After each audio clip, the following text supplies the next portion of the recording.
This is Jim Exby with Compliance Professionals.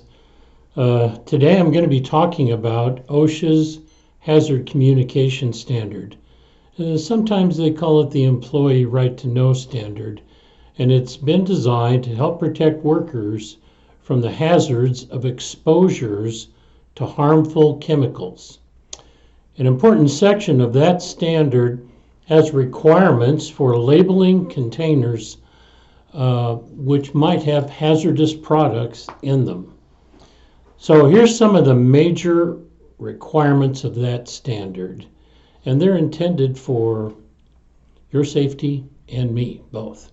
So number one, all containers of hazardous products must be clearly labeled. This includes the name of the product, the name and the address of the manufacturer or the importer of the product, and appropriate hazard warnings also have to be on that label. Do not remove the labels from the containers. Doing so could lead to someone unknowingly being exposed to a harmful product. Report all unlabeled containers to your supervisor. This includes labels on cans, boxes, bags, bottles, barrels, cylinders, tanks, and similar storage vessels that contain a hazardous chemical.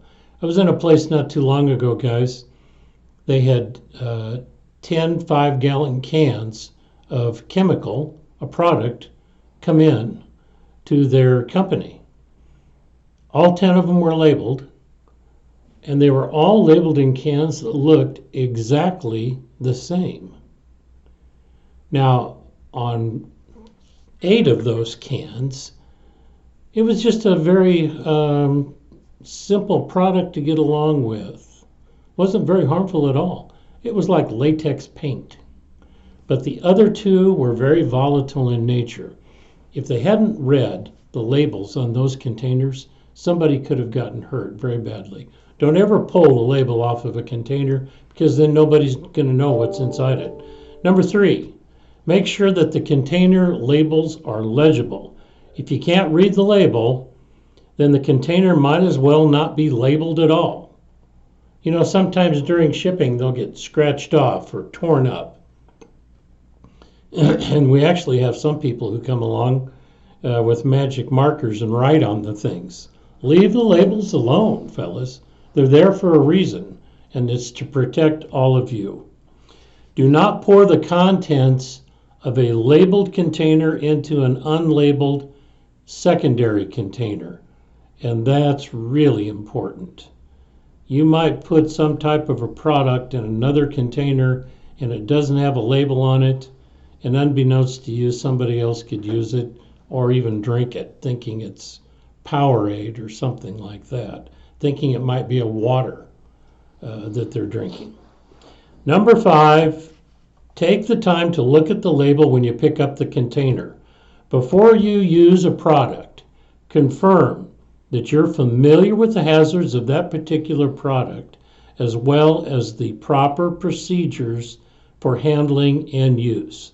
So to that end, I made up a label for a product. I think I have this about the right height, right around in there.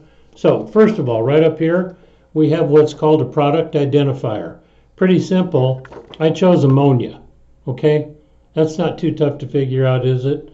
And most of you, I think, have probably smelled ammonia at one time during your life. So right off the bat, you're going to know, well, I don't know if I want to get too close to this. Right down below that, we have a signal word. Danger is the signal word for ammonia. How many signal words are there? 2. Warning or danger. Those are the only 2 words.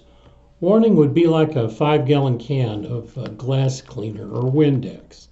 Danger would be like ammonia. See the difference between the 2? And then below that, we have a hazard statement. Toxic if ingested. And below that, we have a precautionary statement. I'm going to read this one to you. Wash hands thoroughly after handling. Keep container tightly closed when not in use. Keep away from heat, sparks, and open flames, may explode when exposed to high heat. Use in an open area that is well ventilated. Breathing in ammonia is irritating and corrosive. Wear protective gloves and safety goggles to prevent burns and irritation. If swallowed, immediately call poison control or a doctor or physician.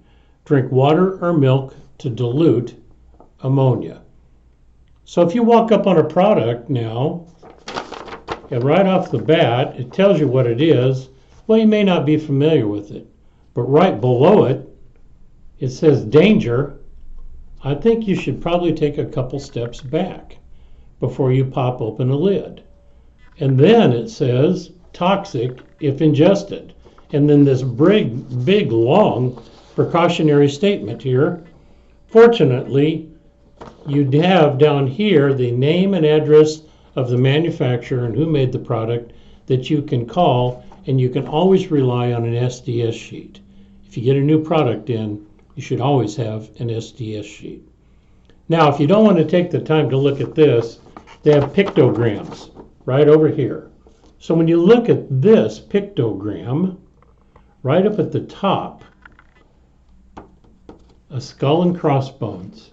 I think most of you know exactly what that means. This is danger. You could die if you use this product inappropriately. Right over here, this is the pictogram for corrosion. Could burn your hands, or a metal product might be very harmful to you. And then over here, you have a pictogram, and it says it's flammable.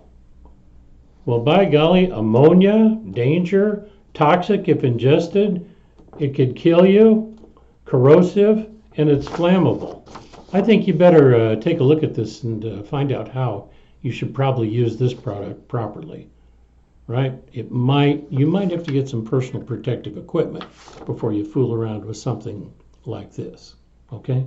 So I brought along a few pictograms for you. Good way to learn. So the first one is health hazard. If you ever see a torso of a person right here with a white star kind of on their chest, you know, like this, that's health hazard. Now, health hazard, that could be a carcinogen. It could cause mutagenicity, reproductive toxicity, respiratory sensitizers, target organ toxicity. It might affect your liver, and aspiration toxicity. You see this on a label, fellas? Take a few steps back and figure out what it is. Okay, next one. Flammable, right? Could explode. Keep it away from the heat. Sparks, things of that nature. An exclamation point. This would have like Windex. The SDS sheet for Windex would have that on it, okay? Oh, by the way, if we look at the exclamation mark, it could be irritating to your skin. However, it could cause acute toxicity and be harmful to you, okay? I mean, drinking a pint of Windex wouldn't be too good for you, would it? Next, a gas cylinder. I never like the angle that that's at. A little concerning, isn't it? Corrosion, we just talked about that. An exploding bomb, you're not going to have this on your site, I can tell you right now. But there are places in town that would have this on some of the products that they get. Oh, a fire with the letter O. That means the product is an oxidizer. An oxidizer is things that make chemical reactions move very quickly. Could be hazardous to streams, trees, vegetation. You might kill animals if you dump this in the wrong place. Be very careful. And of course, the last one right here, yeah, skull and crossbones, really dangerous type products. Please, everybody, pay attention to labels that are on containers. you could save your life just by taking 30 seconds to take a look at the label. Thanks, everybody. We're done for today. Hope things went well. I got a quiz to go over. How many signal words are there on a GHS globally harmonized system compliant label? Well, there's only one. There's only one word on this. In case of ammonia, it was danger. The other one is warning. Toxic if ingested would be considered which of the following? B. That's a hazard statement. How many pictograms are there for product container labels? There's 9. I went over every one of them for you today. And a statement, before you use a product on your job site, confirm you're familiar with the hazards of that particular product, as well as the proper procedures for handling and use. True or false? That was a layup. It's always true. Thanks, everybody. Nice talking to you.